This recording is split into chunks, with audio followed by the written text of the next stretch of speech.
A no-confidence motion filed against the St. Kitts and Nevis Prime Minister. And in sports, Guyana sees increased chances of qualifying for the CONCACAF Gold Cup. I'm Ricardo Robertson. This is Caribbean in 10 for Wednesday, December 12. I'll be back with the details after the break. Next time on Coalition Corner, financing the response. It is no surprise that, as you mentioned, about 75% regionally of the expenditure for the HIV response is from external sources. But what will happen when external funds dry up? The Global Fund or other multilaterals aren't just jumping up and leaving. To a large degree, many countries received adequate notice. The question for us, where does the responsibility lie? Don't miss the next Coalition Corner. As a chef, you want to be a chef? There's no such thing as an English cuisine. Now you go to England, you have some of the best food in the world. But we have that opportunity in the Caribbean. So we've come a long way, and Taste of the Caribbean that Peter spoke to is a part of that.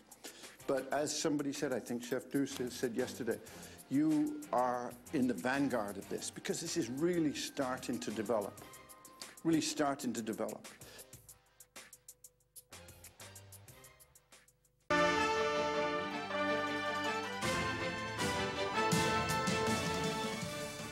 We begin in St. Kitts and Nevis, where opposition leader Dr. Denzil Douglas has filed a motion of no confidence against Prime Minister Dr. Timothy Harris, whom he says presents a clear and present danger to the Twin Island Federation. In the motion, which was sent to the clerk of the National Assembly, Sonia Boddy Thompson, yesterday, Douglas also alleges that Harris's activities have belittled and denigrated the esteemed office of the Prime Minister and tarnished the good name and standing of the country regionally and internationally. Douglas is calling on legislators to support the motion and ensure the immediate resignation of Harris, who led his coalition team Unity grouping into office in the February 16, 2015 general election. In the motion, Douglas claims that since being sworn into office, Harris has governed St. Kitts and Nevis in a manner that has seen a rapid erosion of the democratic and good governance standards that are enshrined in the Constitution. And he says the rights, liberties and democratic interests of citizens are being trampled upon through methods reminiscent of a full-blown dictatorship. The leader of the main opposition St. Kitts Nevis Labour Party has listed several other allegations in the motion, including the Prime Minister's refusal to consent to the publication of the International Monetary Fund's country's surveillance report, which Douglas says denies citizens their right to the information contained in that document. The Jamaica government last night failed to get support to extend the states of emergency in place since earlier this year after opposition legislators voted against the measure. Now, opposition leader Dr. Peter Phillips told Parliament that the island does not need a state of emergency to feel safe. The ruling Jamaica Labour Party government needed a two-thirds majority to give effect to a 3-month extension, but while all 33 government legislators voted in favour, the 20 opposition MPs presented voted against. During his contribution, Prime Minister Andrew Holness has pleaded with the opposition to support the crime-fighting initiative, identifying a 20% reduction in murders island-wide and 70% in some areas like Montego Bay as among the positive results. And staying in Jamaica, people who knowingly infect others with the HIV virus could face criminal prosecution if the government accepts the recommendations of a parliamentary committee set up to review several pieces of legislation. The Joint Select Committee, chaired by Justice Minister Delroy Chuck, acknowledged that there was a deficiency in the law in relation to the deliberate spreading of HIV and other sexually transmitted diseases.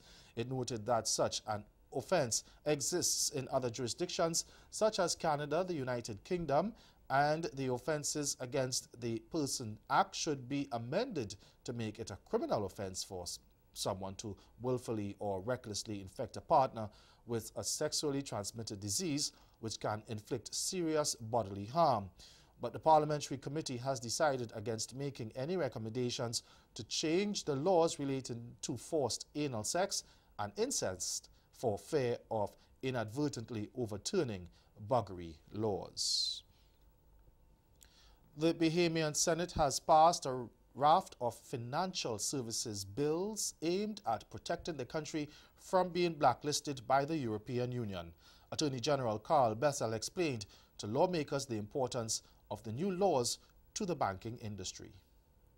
We all feel the burden of the changes that are required, but we are resolute in this regard, that we are doing the very best that we can in the very trying circumstances that confront us to do as much as we can to preserve the viability and integrity of the financial services sector.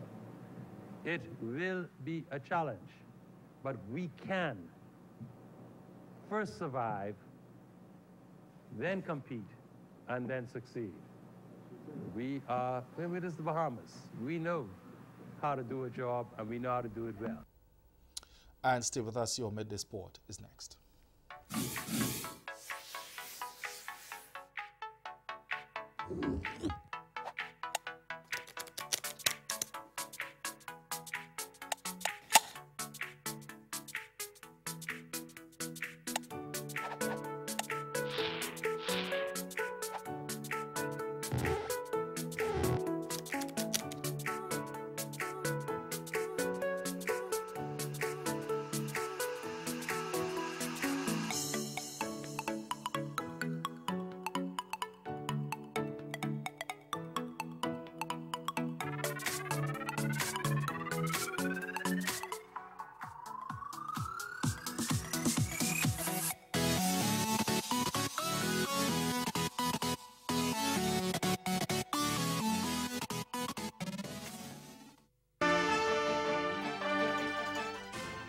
Guyana's Golden Jaguars have seen their hopes of qualifying for the CONCACAF Gold Cup increase after Barbados was slapped with sanctions for fielding 2 ineligible players. More in this HGP Sport report.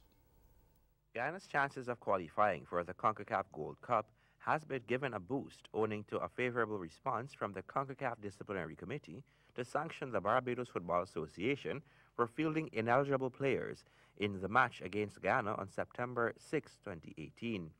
The decision has resulted in Ghana being awarded the 3 points, which puts Ghana in 8th position with 6 points. According to the CONCACAF release issued Thursday, quote, after due examination of the evidence, the committee determined that the Barbados Football Association infringed the applicable articles of the tournament regulations and regulations governing the application of the FIFA statutes in relation to the eligibility of players to play for representative teams by fielding ineligible players Halman Hope and Kristen Pierce, in accordance with Article 55 and 31 of the FIFA Disciplinary Code. The Barbados Football Association is considered to have lost the match against Ghana by a score of 3-0.